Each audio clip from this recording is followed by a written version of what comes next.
अभी हम राज्यपाल महोदय से बात किए हैं तो बोले 5 गो प्रतिनिधिमंडल लेके आप आइए, तो आप लोग चलिए बातचीत करते हैं। और नहीं तो फिर हम लोग 1 महीना का अल्टीमेट देते हैं। फिर जैसे हम लोग बड़ा आंदोलन करते आए हैं उस प्रकार से हमारा संगठन भी आपको कोऑपरेट करेगा। नहीं आ रहा भैया, लेकिन फिलहाल आपका सेहत, आपका स्वस्थ रहना, आपका ठीक हालत में रहना भी आवश्यक है। 10 दिन तक हाँ, हम देखे हैं, हमको कोई सूचना दिए, देवेंद्र दा ही सूचना दिए हैं। और तो उसके लिए थोड़ा सा मान के चलिए, हम लोग 81 में एक विधायक है, बाकी 80 लोग 2 पार्टी में हैं, तो समझ सकते हैं कि हमारी परिस्थिति भी क्या है। एक 56 वाले हैं, एक 24 वाले, हम अकेला एक साइड है। तो इसलिए हम लोग यहाँ इस के बाद भी जो भी आपके लिए होगा, हम लोग आपके संग, हम लोग उसके लिए कभी पीछे हटे ना हटेंगे। अपने अध्यक्ष का नियुक्ति को लेकर तो सवाल भी हम लोग उठाए थे, उसके बाद नियुक्ति भी हुआ। अभी सत्र चल नहीं रहा है, लेकिन विधानसभा से भी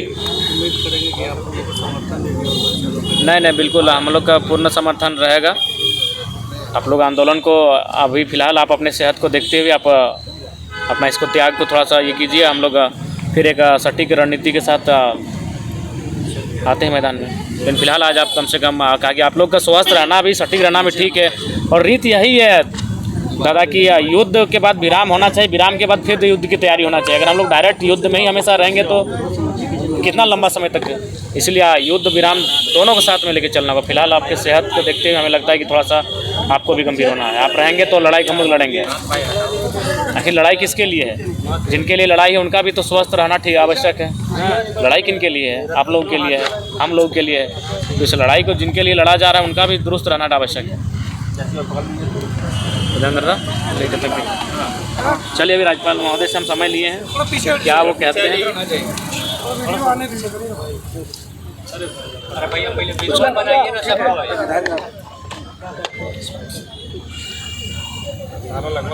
नहीं, नारा नहीं, नारा जब तक मुकाम नहीं, नारा नहीं हम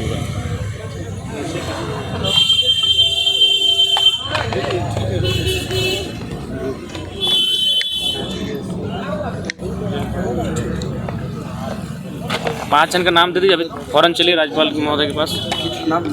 नाम दे दिए हैं। हाँ, मीडिया बंधु आप लोग कुछ कहना है, मीडिया है नहीं तो कुछ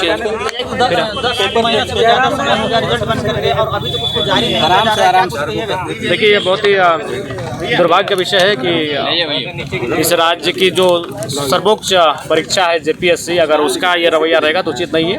तो हम आपके माध्यम से राज्य सरकार से, JPSC के चेयरमैन से ये मांग करते हैं कि जो रिजल्ट जो विगत कई महीनों से पेंडिंग पड़ा है, उस रिजल्ट का प्रकाशन यथाशीघ्र किया जाए, जिससे कि आंदोलन कर रहे छात्रों को राहत की सांस ले सके।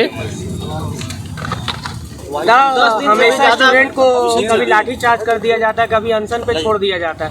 ऐसे ही ये 8 दिन से बस अनशन में बैठे हुए हैं।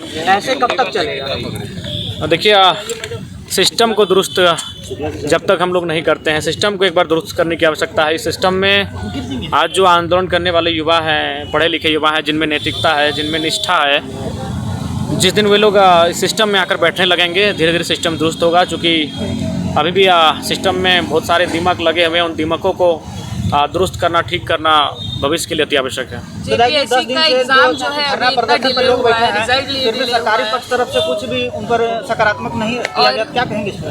कभी JCC का पेपर लीक हो जा रहा है। देखिए, हर एक पे अब तो 9वीं आपने देखा कि 10वीं की परीक्षा में पेपर लीक हुआ है, तो इसके लिए सरकार को इन संबंधित विधेयक लाना चाहिए, उनको कानून बनाना चाहिए, कानूनों को धरातल पर उतार कर दिखाना चाहिए, तभी ये जो व्यवस्थाएं वो मजबूती के साथ कार्य करेंगी।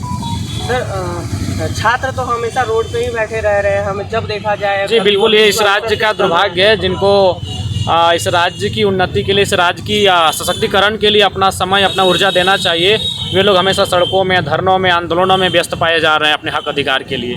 ये इस राज्य के लिए दुर्भाग्य का विषय है। युवा शक्ति एक ऐसी शक्ति है जो इस राज्य को दिशा दे सकती है, और वह अपनी दिशा देने का कार्य ना करके वह धरनों पर बैठी है। ये दुर्भाग्य का, इस पर सरकार को गंभीर चिंतन मंथन करना चाहिए। विशेषकर जो परीक्षा संबंधित जो विषय हैं, इन पर सरकार को विशेष कैबिनेट लानी चाहिए, उस पर गहन चिंतन मनन करते हुए एक बेहतर कानून को तैयार करने की आवश्यकता है।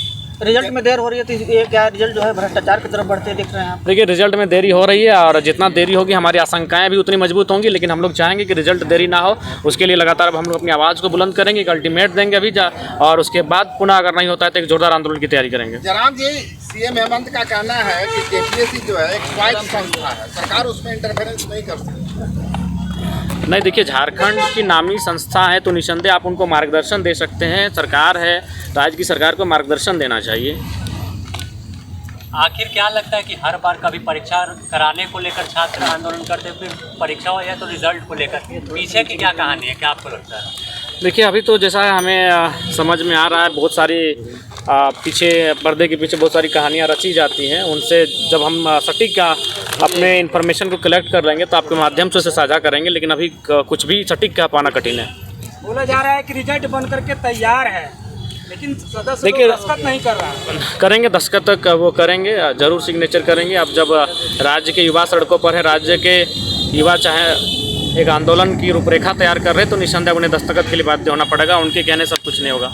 जयराम जी, कहीं ना कहीं जो विपक्ष है वह भी छात्रों की आवाज़ उठाने से परहेज। देखिए, निसंदेह विपक्ष को कम से कम इस मामले को, जी निसंदेह, अभी कम से कम रांची में नेता प्रतिपक्ष भी रांची में रहते हैं, उन्हें कम से कम, देखिए, सरकार अपने आप को बचाव में डिफेंड करने में लगी है। कम से कम विपक्ष को आना चाहिए। विपक्ष को आकर जो भाई लोग धरने पर बैठे हैं, भूख हड़ताल कर रहे हैं, जो अपने स्वास्थ्य को बिगाड़ रहे हैं, उनसे मिलना चाहिए, उनसे बातचीत करनी चाहिए। विपक्ष भी लोकतंत्र में एक बहुत बड़ी ताकत की भूमिका का निर्वहन करती है। तो माननीय प्रतिपक्ष नेता को यहाँ तक आने की आवश्यकता थी। धन्यवाद। जयराम जी, आपको आने में इतना समय क्यों लग गया? देखिए, आप देख ही रहे हैं हमारे विधानसभा को, आपसे किसी से छुपा नहीं है हमारा विधानसभा में घटनाक्रम क्या हो रहा है और हमारे आस पड़ोस के जो विधानसभा है वहाँ क्या घटनाक्रम हो रहे हैं। कभी प्रवासी मजदूर गिरफ्तार कर लिए जाते हैं और तीसरे चौथे पाँचवें दिन प्रवासी मजदूरों का सब गांव पहुंच जाता है। कभी नक्सली जैसी वारदातें हो जाती हैं तो कभी हत्याएं जैसी हो जाती हैं। तो जब हम विधायक नहीं थे तो हम फ्री थे, आपको हम अवेलेबल थे आपके लिए, लेकिन विधायक होने के बाद हमारी भी जो एक प्रोटोकॉल हो चुका है अपने क्षेत्र के लिए, आसपास के क्षेत्रों के लिए, तो वहाँ समय देना पड़ता है। आप ही के विधानसभा में एक मुस्लिम युवक की पीट कर हत्या की बात सामने आई। जी, हम गए थे, हमने घटना को संज्ञान में लिया। हम जो लोग आंदोलन कर रहे थे उनसे भी मिले, तो ये मामला हमारे संज्ञान में है।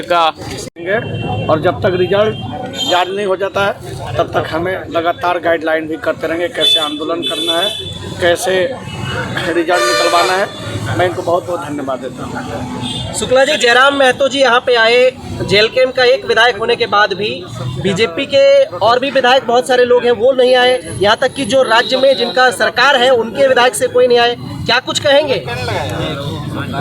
देखिए, हम उम्मीद करते हैं कि जिसका समर्थन मिलेगा उसके साथ है, जिसका समर्थन नहीं मिलेगा हम उसके भी साथ हैं। अगर ये आए हैं हमें प्रत्यक्ष रूप से हमारी स्थिति परिस्थिति को देखते हुए, तो हमें बहुत खुशी है और हमें बहुत उम्मीद भी है इन पर। अच्छा, अब क्या उम्मीद लगता है कि जेपीएससी का रिजल्ट जयराम महतो के आने से जारी हो जाएगा? जब जयराम दा के विधानसभा में बात करने से, जब इन्होंने बात रखी कि मुंडन किया गया, पिंडदान किया गया, तब इनकी आवाज़ से 3 से 4 दिन के अंदर नए अध्यक्ष बन सकते हैं। तो मैं पूरा विश्वास है कि जेकेएलएम का जो समर्थन मिला है और देवेंद्र दा, जयराम दा और उनके पूरे टीम के जो कल भी आए थे गिरिडीह से जो प्रत्याशी हैं राजेश रतन जी, सबका समर्थन मिला है। हमें पूरा विश्वास है कि आए हैं तो हमें रिजल्ट ज़रूर मिलेगा।